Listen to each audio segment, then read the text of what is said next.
Hi everyone! Welcome again sa aking channel. For this video, ang ituturo ko sa inyo ay yung continuation pa rin ng Unit 4 which is all about the exponential functions.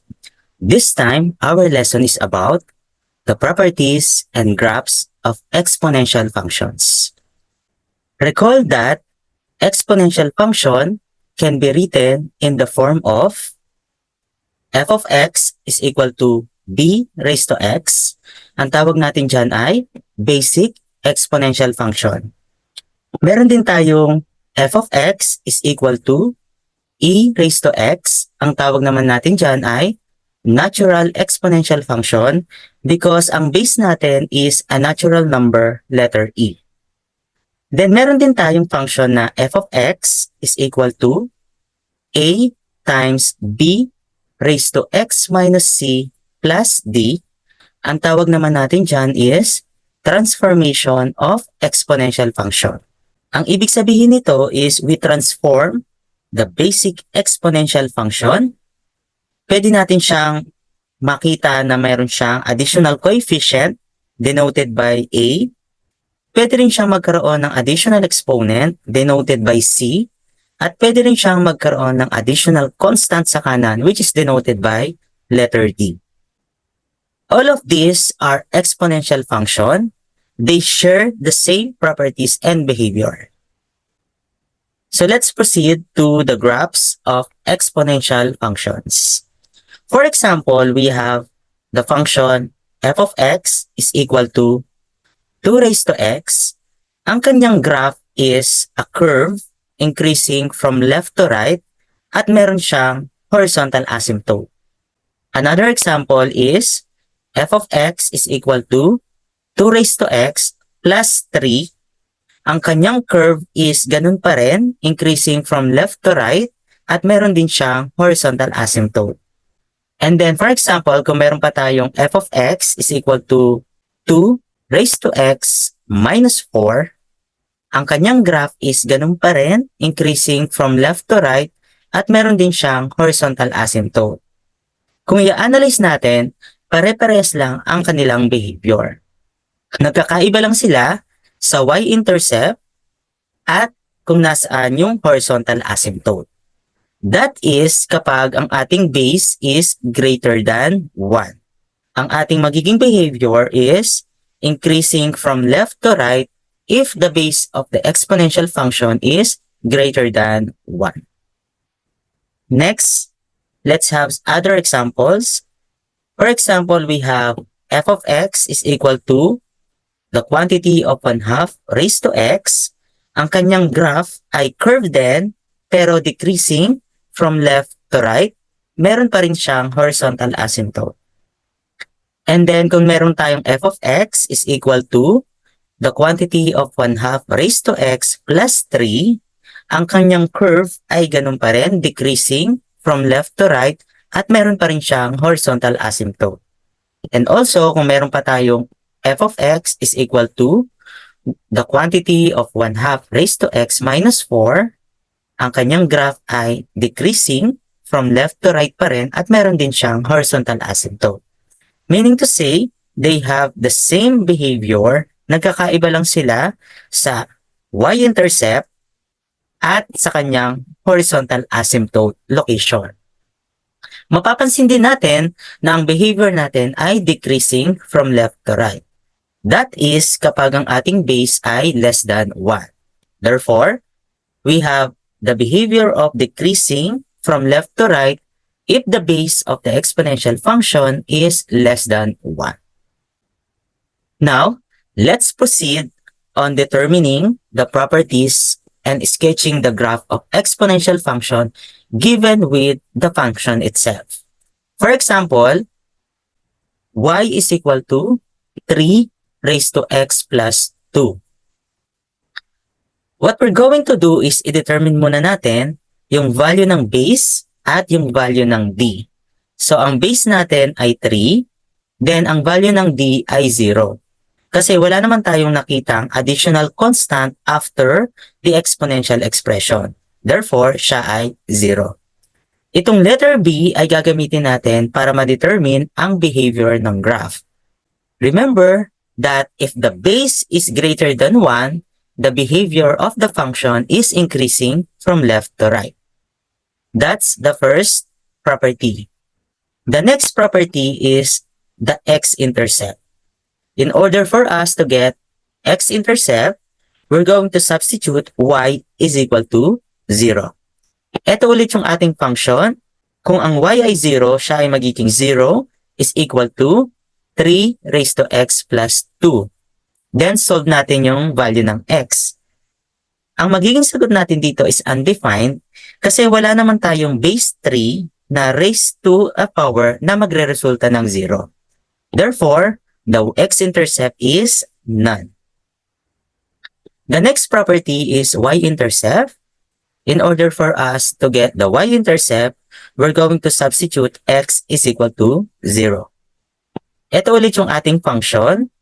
Papalitan natin ng 0 yung x, kaya y is equal to 3 raised to 0 plus 2. That will be 3 squared, which is 9. Therefore, ang ating y-intercept is y is equal to 9. Ang kanyang coordinates is 0, 9. Let's determine the other properties, the asymptotes, domain, and range. For our vertical asymptote, since walang vertical asymptote ang exponential function, the answer is none. Kung walang vertical asymptote, ibig sabihin wala ding restriction ang ating domain. Therefore, the domain is all real numbers. Then, the horizontal asymptote depends on the value of d. Ang ating d ay 0, therefore, ang ating horizontal asymptote is y is equal to 0. Dahil meron tayong horizontal asymptote, ibig sabihin yung function natin is asymptotic sa y is equal to 0. Nasa taas lang siya ng y is equal to 0. Therefore, ang ating range is all real numbers greater than 0. Now, kompleto na tayo sa ating mga properties, pwede na natin siyang i-graph properly. Suppose ito yung ating Cartesian plane, and then ang ating x-intercept is none, so wala tayong mailalagay na x-intercept, pero meron tayong y-intercept located sa 0, 9. Ang 0, 9 ay located here. Yan ang ating y-intercept. And then, with respect to vertical asymptote, wala tayong mailalagay na vertical asymptote. Pero, meron tayong horizontal asymptote located at y is equal to 0. So, ito yung y is equal to 0. Maglalagay tayo dyan ng horizontal line na dash line. That is the horizontal asymptote. And then, maglagay tayo ng isa pang point. It's either sa left side ng y-intercept or sa right side ng y-intercept. So, piliin natin yung sa left side. Add one more point on the left side of the y-intercept. Halimbawa, if x is equal to negative 2, substitute negative 2 sa x, kaya magiging 3 raised to negative 2 plus 2, that is 3 raised to 0, which is equivalent to 1. Therefore, ang point natin is negative 2, 1. And that is located here. Kapag meron na tayong y-intercept at isang point at meron din tayong horizontal asymptote, pwede na nating i-graph yung ating curve. Tandaan natin yung behavior. Ang behavior is increasing from left to right. Therefore, ang magiging graph natin is like this. Increasing from left to right, pero siya ay asymptotic sa ating horizontal asymptote. Therefore, ito ang graph ng y is equal to 3 raised to x plus 2. Let's have one more example. Determine the properties and sketch the graph of exponential function y is equal to 2 raised to x plus 2 plus 1. What we're going to do first is determine muna natin yung value ng b at letter d. Sa ating example number 2, ang ating base ay 2 at ang ating d is positive 1. Yung base ay magagamit natin to determine the behavior of the graph. Remember that if b is greater than 1, ang behavior is increasing from left to right. That is the first property of example number 2. The next property is x-intercept. In order for us to get the x-intercept, i-substitute natin yung y is equal to 0. Ito ulit yung ating function. Y is equal to 0, kaya magiging 0 is equal to 2 raised to x plus 2 plus 1. I-transpose natin yung 1 sa left side, magiging negative 1 is equal to 2 raised to x plus 2. Then, isolve natin yung value of x. The answer for x is undefined kasi wala tayong base 2 na raised to a power na magre-resulta ng negative 1. Therefore, wala ulit tayong x-intercept. The next property is y-intercept. In order for us to get the y-intercept, we're going to substitute x is equal to 0. Ito ulit yung ating function. I-substitute natin ng 0 sa x. Siya ay magiging y is equal to 2 raised to 0 plus 2, then plus 1. Ito ay magiging 2 squared plus 1. The answer is 5. Therefore, ang ating y-intercept is equal to y is equal to 5. Ang kanyang coordinates is 0, 5. The next properties are the asymptotes, domain, and range. For our vertical asymptote, the answer is none because exponential function has no vertical asymptote. At kapag wala tayong vertical asymptote, wala tayong restriction sa domain. Therefore, the domain is all real numbers. Pagdating sa horizontal asymptote, it depends on the value of t. Ang ating value of d is 1, therefore, ang ating horizontal asymptote is y is equal to 1. Dahil meron tayong horizontal asymptote, so ibig sabihin, may restriction yung ating range. Ang ating function ay nasa taas lang ng y is equal to 1. Therefore, our range is all real numbers greater than 1. Kompleto na yung ating properties, pwede na nating sketch yung graph ng ating function. Suppose ito ulit yung ating Cartesian plane. Wala tayong x-intercept, kaya wala tayong ilalagay sa Cartesian plane. Pero meron tayong y-intercept located sa 0, 5. And that is located here. And then, for vertical asymptote, wala ulit tayong vertical asymptote, pero meron tayong horizontal asymptote located at y is equal to 1. So that is a horizontal line, dash line, sa y is equal to 1. And then, maglagay tayo ng isang point either sa left side or sa right side ng y-intercept. Piliin ulit natin yung sa left side. Add one more point on the left side of y-intercept. Halimbawa, ang napili ulit natin is x is equal to negative 2. I-substitute natin yung negative 2 sa ating function. 2 raised to negative 2 plus 2, then meron pang plus 1. Ito ay magiging 2 raised to 0 plus 1. 2 raised to 0 is 1, plus 1, the answer is 2. Therefore, ang isa pa nating point ay negative 2, 2. At siya ay located here. Dahil meron na tayong y-intercept and another point at horizontal asymptote, pwede na nating sketch yung mismong curve.